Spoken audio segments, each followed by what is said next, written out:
Crews work tonight to battle flames at a 4-alarm fire in the city. Plus, the latest on a man hit and killed by a car while out for a run.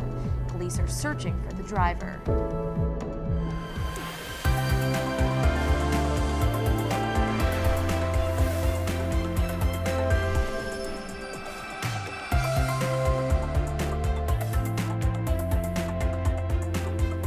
Good evening and thank you for joining us. I'm Anna Botari. Fire departments from across central Massachusetts responding to a 4-alarm fire tonight in the city. Our Cam Jandro is at the scene and joins us now with more. Cam?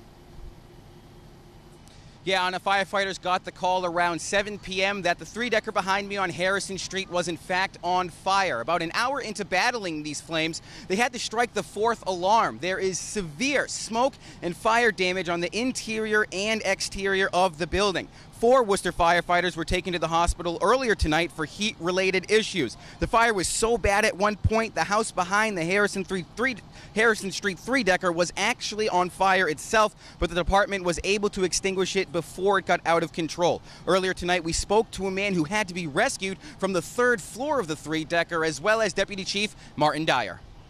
Like I said, my friends managed to bolt it and they just ran for their life. I wasn't as speedy. There was a lot of smoke. I couldn't see. I couldn't really breathe. So we opened up the window, called for help. Firefighters came, put the ladder out, and we escaped through the window. What's your name? I got to tell you, I couldn't be prouder of these firefighters to handle this and the decisions that were made within seconds to make sure that those residents were rescued and held safe. It's really an amazing job. A lot of credit to these guys working in difficult and tough conditions. Now, Deputy Chief Dyer says he expects crews to be on scene here on Harrison Street for the next several hours. The cause of the fire is still under investigation, and there is currently no word on the condition of those 4 firefighters who were taken to the hospital. We're in Worcester tonight. I'm Cam Jandro, Worcester News Tonight. Mosquitoes with the West Nile virus are found in Worcester for the 2nd time this month. The city is working with the Central Massachusetts Mosquito Control Project to spray around the Plantation and Hamilton Street area after the latest discovery. It will take place on Tuesday, August 20th after sunset until midnight. The Massachusetts Department of Public Health hasn't reported any human cases of the virus. All 13 school committee candidates meet Thursday for a public forum in Worcester. There are only 6 spots on the committee. Maria Martinez, John Trobaugh, and Gemma Camara are all running for the first time. On the opposite end of the spectrum, incumbent Jack Foley is looking to be elected for an 11th term, while John Manfredo is vying for his 8th. We asked them what was important to them and why they decided to run. As an immigrant who came to this country at the age of 11 years old, education was important to me then, and it's important to me now.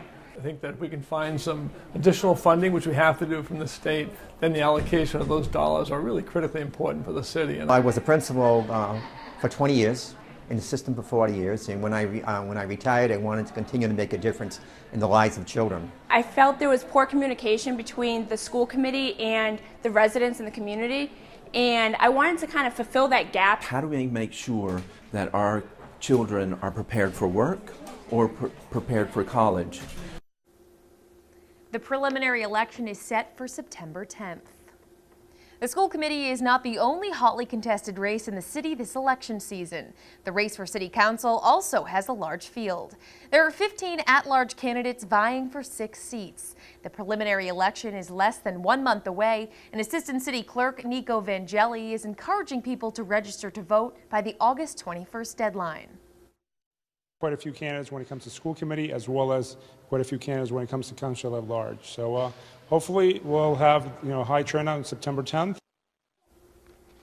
The clerk's office will be open until 8 p.m. on August 21st. To check voting status or for other voting related questions, you can visit the city's website.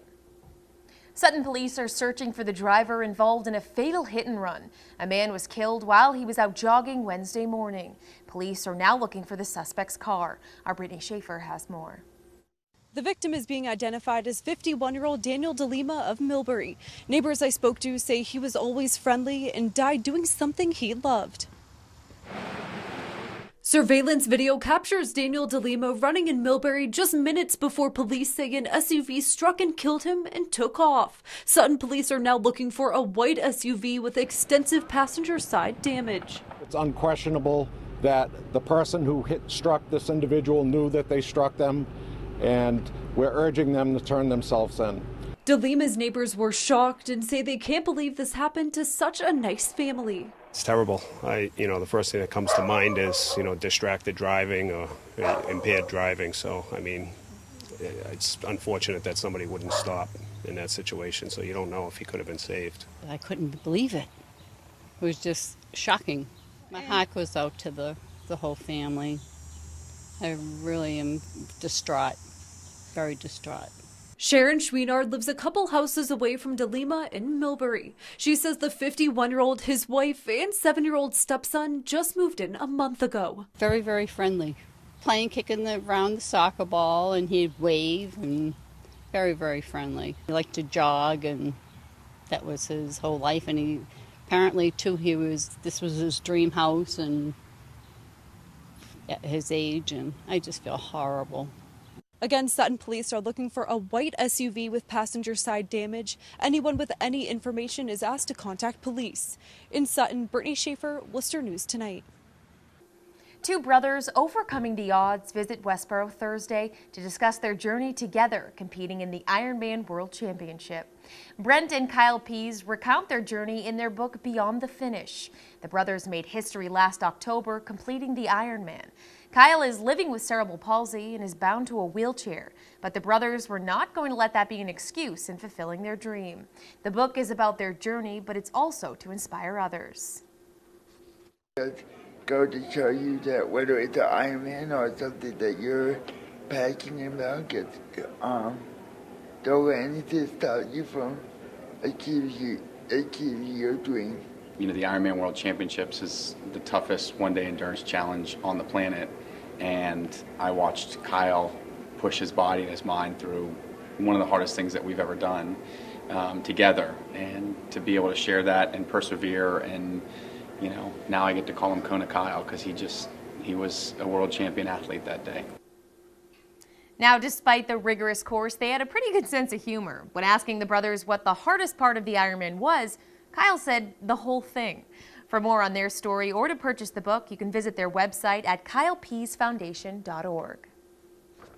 A toxic blue-green algae found in waters across the country is a concern for dog owners.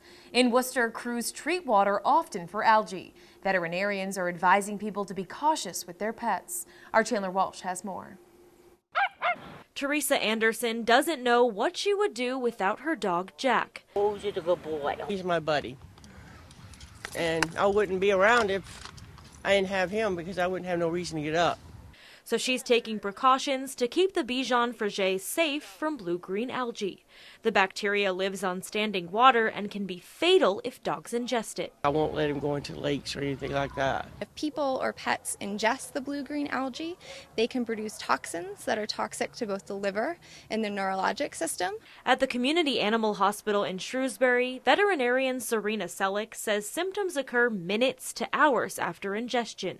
She says it's important to get immediate medical assistance. They can have signs of lethargy, vomiting, diarrhea, signs of liver failure like decreased appetite, and jaundice or yellowing of the skin, and they can also have a wobbly gait or seizures. Blue-green algae has been spotted in water in eastern Massachusetts, and Worcester's Indian Lake is treated for algae several times a year.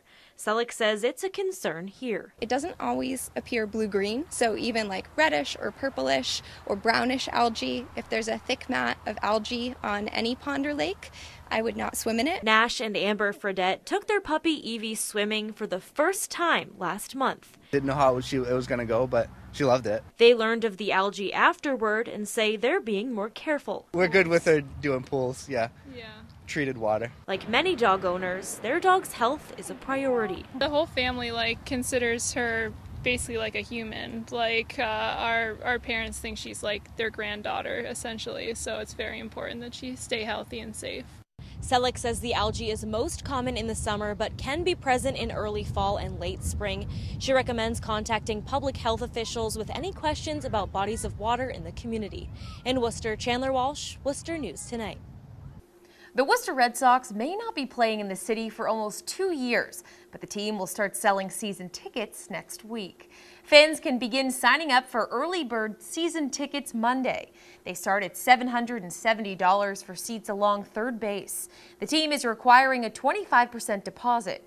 Current season ticket holders at McCoy Stadium in Pawtucket will have first priority, followed by Worcester Red Sox Booster Club members. Single game tickets will go on sale in the future. New images show progress in the construction of the new South High Community School in Worcester. The city tweeting out these pictures. The project is expected to cost about $210 million.